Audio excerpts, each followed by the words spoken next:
vous accueillir ici dans cette sous-préfecture, dans ce cadre bucolique et rural, on va dire, mais ça tombe bien en étant référente ruralité, de vous accueillir. Alors on n'a pas eu l'occasion de le faire ces 2 dernières années, on va dire ça comme ça, mais voilà, la situation sanitaire est ce qu'elle est. Donc c'est vraiment un plaisir de vous retrouver, de nous retrouver tous ensemble, et puis pour, j'allais dire pour fêter, c'est pas vraiment fêter, mais pour signer un document important qui va sceller une coopération et un partenariat de chaque instant. Et je tiens à remercier là, on en a discuté samedi dernier pour tout dire, mais Monsieur le Président, dire ô combien j'ai du plaisir, et toute l'équipe de la sous-préfecture a du plaisir à travailler avec les services de la Comcom, pour leur réactivité, votre dynamisme. Et c'est vrai que souvent, on se retourne vers vous, on essaie de monter des dossiers très rapidement, mais il y a toujours énormément de réactivité. Et je crois qu'on arrive à faire pas mal de choses ensemble. Je pense que ce CRTE ne fera que confirmer tout ce travail de collaboration, de partenariat que nous avons avec la Comcom et avec toutes les communes qui en sont membres. La signature de ce contrat de ruralité, de relance et de transition écologique marque un engagement supplémentaire dans le riche partenariat qui nous lie avec l'État et nous permet de faire avancer, de développer notre intercommunalité. Votre venue, Madame la Préfète, une nouvelle fois sur notre territoire, est aussi un marqueur très appréciable et que nous apprécions. Votre volonté de proximité et votre reconnaissance de la ruralité, donc nous n'oublions pas ces choses-là. Je vous en remercie chaleureusement. L'élaboration de ce contrat en un temps record, et vous l'avez dit Madame la sous-préfète, puisqu'il faut bien admettre que les délais pour le mettre en œuvre étaient courts, nous l'avons souhaité, nous, le faire dans la concertation très étroite avec toutes nos communes. Avec Nina Jonker, la première vice-présidente que j'excuse ce soir, nous avons, et Nicole Chabagnier, la sous-préfète de notre arrondissement, nous nous sommes attachés à solliciter chaque commune pour regarder, trouver une place à chaque projet, dès lors que ceux-ci contribuaient, même si c'était pour une part modeste, à l'atteinte des objectifs de ce contrat. Chacune de nos 41 communes est une centralité qui compte. Chacune de nos 41 communes a des projets structurants et indispensables à son rayonnement. Chacune de nos 41 communes rencontre aussi parfois des difficultés à les mettre en œuvre, faute très souvent d'ingénierie, mais aussi de financement suffisant. L'Agence nationale de la cohésion des territoires et ce nouveau contrat de ruralité, de relance et de transition écologique doivent nous permettre de relever ce défi au bénéfice de nos concitoyens. Et nous savons pouvoir compter pour cela sur l'énergie de notre sous-préfète, Nicole Chabagnier. Alors j'ai eu l'occasion déjà de lui dire samedi dernier, mais je le redis très volontiers aujourd'hui, dont l'engagement est sans faille. Et merci beaucoup à vous. Bien sûr, ce contrat ne garantit pas des engagements financiers, mais tous les projets qui le composent ne sont pas eux-mêmes chiffrés. Et Madame la Préfète, Madame la Sous-Préfète, vous nous avez déjà démontré à plusieurs reprises et sur d'importants projets, et je pense à la zone d'activité de Villars-Colmar, je pense aussi au centre d'hébergement de Rochecline, que vos engagements n'étaient pas que des mots et que vous saviez les traduire de façon concrète et notable. Ça avait été le cas. Ce contrat est un signe fort. Il exprime une volonté dans laquelle communes, intercommunalités, agences et services de l'État concourent tous ensemble et à leur mesure à l'atteinte d'objectifs partagés, avec comme dénominateur commun la transition écologique. Madame la Préfète et Madame la Sous-Préfète, je ne puis qu'insister sur l'importance d'un accompagnement appuyé de nos plus petites communes.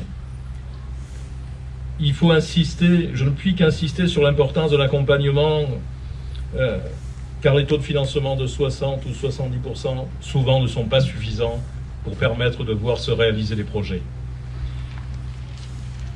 Et donc, ces projets ne se concrétisent pas. Donc la ruralité a besoin d'exceptions, et je plaide pour qu'il y ait des exceptions. On a besoin d'un soutien spécifique où l'on s'affranchit des normes, ou autres taux plafonds tels que je viens de l'indiquer, qui eux s'appliquent à des métropoles ou à des agglomérations. Je sais que vous y êtes et que vous y serez sensibles, et donc je vous en remercie par avance. Et je vais être très bref et conclure. Je voudrais rappeler un adage, si seul on va parfois plus vite, ensemble on va toujours plus loin. Et ce contrat, j'espère qui contribuera, ce sera l'illustration de cet adage-là. Merci beaucoup à vous.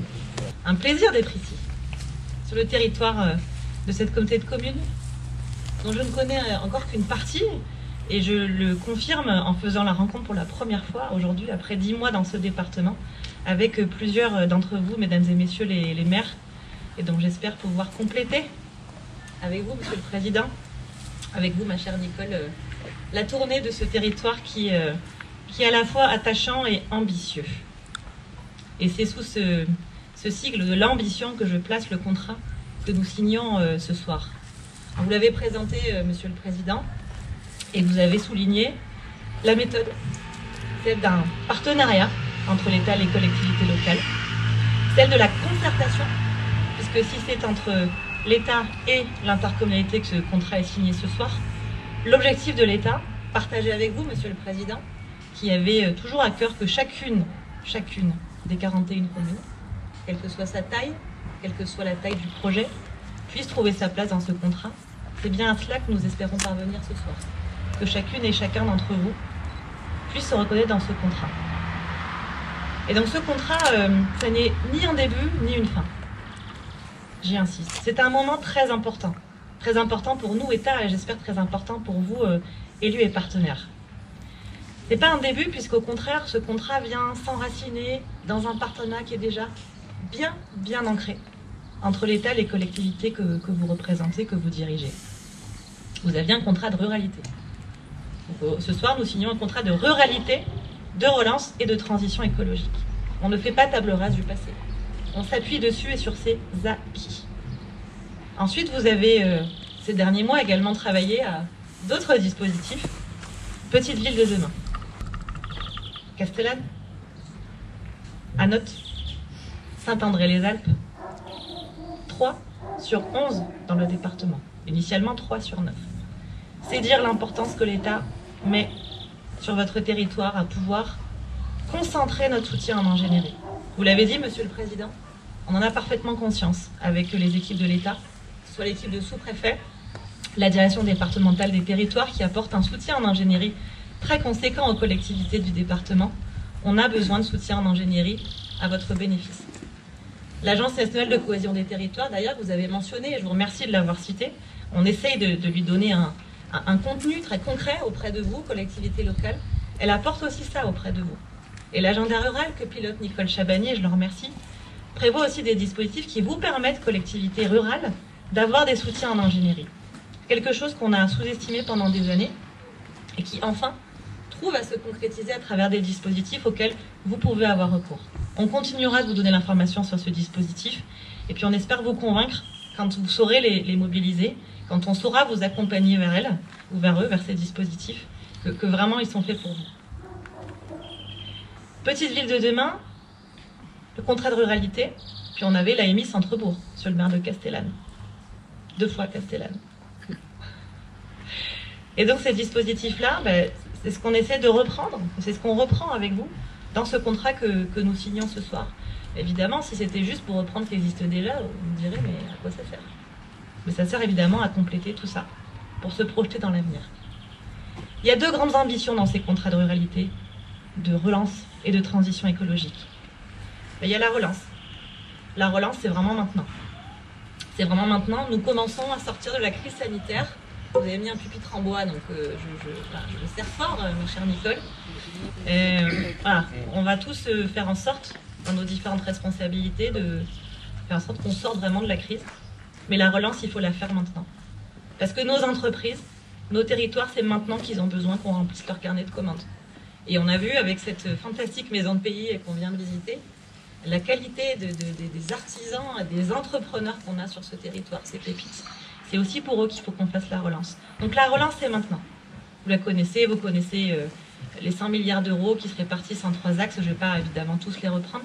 Mais concrètement, l'idée, c'est que cette communauté de communes, les communes qui la composent, les 41, ne passent pas à côté du plan de relance. Et on n'est pas en train de passer à côté. On est en plein dedans. Mais c'est maintenant que ça se fait. Et donc l'idée, c'est de faire la relance tout en profitant pour transformer le pays comme on a besoin de le transformer, comme depuis des années, vous l'espérez, sur ce territoire, qu'on se dote des outils pour le faire. On est en train de la faire, cette grande enjambée. on est en train de se donner les moyens de faire cette transition écologique et de cohésion des territoires. Donc le court terme, la relance, et le long terme, la transformation du pays. Vous avez défini, dans le contrat que nous signons, Monsieur le Président, c'est votre projet, à partir d'un diagnostic de territoire, à partir de la vision que vous, élus, avez du territoire, avec les partenaires. Un contrat avec 6 axes. Je ne vais pas les énumérer, ils sont dans le contrat, évidemment, vous y avez tous contribué, donc vous les connaissez. Donc on part d'un diagnostic, on se donne une stratégie, et on traduit tout ça avec des projets concrets. Donc ce contrat, ce n'est pas juste une feuille de papier. Il y a des acquis, on s'appuie dessus, et on veut faire des projets très, très, très concrets. Et ce que je souligne ce soir, c'est qu'au moment même où nous signons, et alors que nous signons un contrat qui nous engage pour 6 ans, c'est long 6 ans, on peut faire plein de choses. On a déjà fait beaucoup de choses. Nous signons, l'État vient déjà apporter, au moment de la signature, 1 million d'euros spécifiques pour ce territoire. Vous avez, si j'ai bien compté les lignes du tableau, 76 projets. À ce stade, ça n'est pas un début, ça n'est pas une fin. Nous avons prévu dans les 6 contrats de relance et de transition énergétique du département une clause de revoyure avec l'équipe de l'État. Parce que nous nous disons que, 1, nous allons chercher à faire venir d'autres partenaires dans le dispositif. Conseil départemental, monsieur le conseiller départemental, conseil régional peut-être. Et puis surtout que ce contrat, il doit vivre. C'est-à-dire que les priorités que nous nous donnons aujourd'hui, comme ce sont des priorités qui visent à transformer le pays, c'est pas du conjoncturel, c'est du structurel. Donc on a bonne chance de considérer que d'ici 6 ans, ça restera valable. Mais on ne sait jamais. Ça peut changer. Et donc ce contrat, il faudra qu'il vive, qu'il s'adapte. Déjà, quand on aura concrétisé les 76 projets, on pourra refêter ce contrat. Mais déjà, sur les 76, on en a 10 qui sont concrétisés. Donc je le souligne. Alors je ne vais pas tous les citer, hein, évidemment, puis vous les connaissez mieux que moi, ce sont vos projets. Et nos projets, évidemment, puisque l'État, évidemment, à travers ce contrat de partenariat, concrétise aussi des priorités qui sont les siennes. Et je vais en citer 3. Les 3 du million que j'évoquais. Les 3 du million qui vous donnent justement des exemples très concrets, je le dis aussi en présence de la presse, pour qu'on fasse savoir à nos habitants de ce territoire ce que nous faisons, à quoi nous servons, nous, services publics, État ou collectivités, dans le même combat, la même bataille, améliorer, vous l'avez dit, Monsieur le Président, améliorer la vie des gens. C'est ça notre moteur. Alors on a ce gros projet dont la sous-préfète de Castellane avait beaucoup défendu la qualité, c'est Roche Clean. Belle rénovation thermique. On a également une traduction des engagements de l'AMI Centre-Bourg, Monsieur le maire de Castellane, à travers les bâtiments de l'ancienne sous-préfecture, le fonds Friche. Fonds Friche. On a reçu récemment. Et en plus, ça va vite. Et ça va vite, pourquoi? Parce que la relance, c'est maintenant. Et donc on démontre aussi en ce moment qu'on est capable d'aller vite. Parce qu'il faut qu'on aille vite. Et puis on a, vous l'avez dit, Monsieur le Président, la zone d'activité économique de Villers-Colmar. Et oui, c'est un projet qui nous tient à cœur. Et on n'oubliera pas, je pense, aucun de nous 4. Je regarde aussi votre directeur général que j'associe à tout ça. C'est un directeur général dans une intercommunalité comme celle dans laquelle nous trouvons, c'est jouer un rôle déterminant. Et c'est apporter cette ingénierie justement dans votre collectivité à grand besoin. Et je sais qu'il l'apporte avec le reste de l'équipe. Hein. On fait jamais rien seul. Et cette zone d'activité, elle est très symbolique de ce que nous voulons faire. Elle n'est pas que symbolique, c'est très concret, c'est installer des entreprises dans nos territoires ruraux. Il y a parfois des visions assez parisiennes de nos sujets. Le logement social, c'est pour les grosses collectivités, pour les communes très urbaines. C'est pas Monsieur le maire de Saint-André-les-Alpes. Les zones d'activité économique, c'est pas pour des territoires comme ceux-là, c'est pour les territoires urbains. C'est faux. Au contraire, il faut qu'on arrive à faire ça. Parce que tout ce que nous faisons, et nous le faisons aussi à travers, par exemple, le projet alimentaire territorial que vous développez, je vous en félicite. La directrice départementale des territoires m'entend le dire régulièrement, peut-être trop régulièrement. Je rêve de couvrir ce territoire de pâtes. Projet alimentaire territorial. Hein. Qu'il n'y ait pas de méprise dans ce sigle. Et pour l'instant, ça n'est pas le cas. Il faut que les collectivités s'en saisissent. Et vous, vous en saisissez. Et vous avez tout ce qu'il faut pour que ça réussisse. Tout ce qu'il faut. Vous avez les pépites, vous avez les producteurs, vous avez des collectivités motrices. Il faut juste réussir. Est-ce que tout ça s'intègre au plus près du terrain? Et ça, c'est vraiment l'avenir. Donc ce projet alimentaire territorial, Nous y croyons beaucoup et nous continuerons, avec la sous-préfète, la DDT, de vous y accompagner, avec la Chambre d'agriculture évidemment, que j'associe aussi à ces travaux. On avait 3 projets très concrets. 1 million d'euros, 300 000, 400 000, 300 000, j'arrondis. Et on est au million. Et à ça s'ajoutent évidemment d'autres projets, 7 qu'avec la DETR et la DSI, je ne compte pas tout, mais à plus de 100 000 euros, nous vous avons aidé à financer ces derniers mois. Ça fait 2 millions. Voilà. Donc déjà 10 projets sur 76 ce soir qui sont concrétisés. C'est ça que je veux souligner ce soir. C'est du concret. Et pour terminer, je voudrais dire qu'on a plein d'autres choses qui vont s'ajouter à ça. Pas le début, pas la fin. L'agenda rural que porte notre sous-préfète. Parce que je sais qu'elle fait ça merveilleusement bien. Et que c'est en effet beaucoup d'engagement de sa part et de celle de sa petite mais vaillante équipe. Mais il vaut mieux être moins nombreux parfois et être très efficace. Bon, parfois on aimerait bien être un peu plus nombreux et on sait qu'on serait encore plus efficace. Mais on est revenu d'une situation difficile dans cette sous-préfecture qui a été portée à bout de bras par notre sous-préfète et je ne la remercierai jamais assez. Et elle a réussi malgré ça à rester manifestement bien à vos côtés. Donc c'est pas une fin. L'agenda rural, il y a plein de dispositifs intéressants. Et puis il y a le plan montagne. Alors le Haut-Verdon a souffert et cette intercommunalité de l'hiver difficile que nous venons de passer. Bon là je pense qu'aussi on a été rapide cette fois. 8,5 millions d'euros pour indemniser les exploitants de remontées mécaniques dans le département. 3 millions d'euros sur les 8,5 pour le Haut-Verdon. Et c'est versé depuis un moment. Mais c'est pas fini, là c'est pareil. Nous ne nous contentons pas de cela. Le plan Avenir Montagne. Dans le plan Avenir Montagne, moi je vais vous dire la même chose que ce que j'ai dit en septembre, quand j'étais arrivée depuis quelques jours à peine. Je ne souhaite pas que le département des Alpes de Haute-Provence passe à côté du plan Avenir Montagne.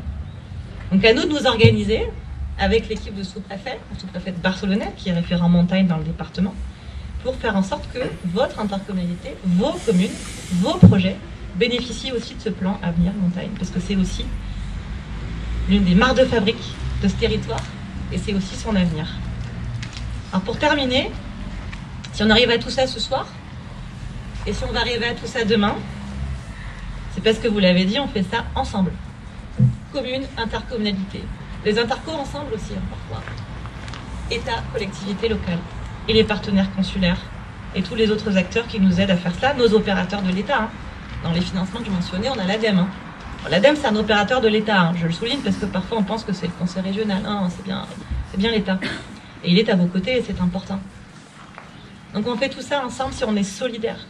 Donc moi je termine mon propos sur la solidarité. Au sein de votre intercommunalité, entre État et collectivité. Merci de l'état d'esprit qui est le vôtre. Merci de concevoir ces projets. Il n'y a pas pire pour le représentant de l'État que d'avoir un territoire qui n'est pas dynamique, qui n'a pas de projet. Alors parfois on a des problèmes de riches, c'est-à-dire qu'on n'a pas assez d'argent en fait pour tout payer. Ce qui peut paraître un peu contradictoire en parlant de riches. Mais c'est ça la vitalité d'un territoire, c'est d'avoir des projets, de les concevoir. Voilà.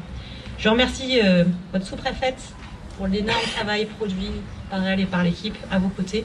Et je vous félicite, Monsieur le Président, ainsi que chacune et chacun des maires présents ce soir, ou élus présents ce soir, pour ce beau contrat, donc qui n'est pas une fin, pas un début, mais qui est un moment important. Et la relance dans cette intercommunalité, c'est maintenant.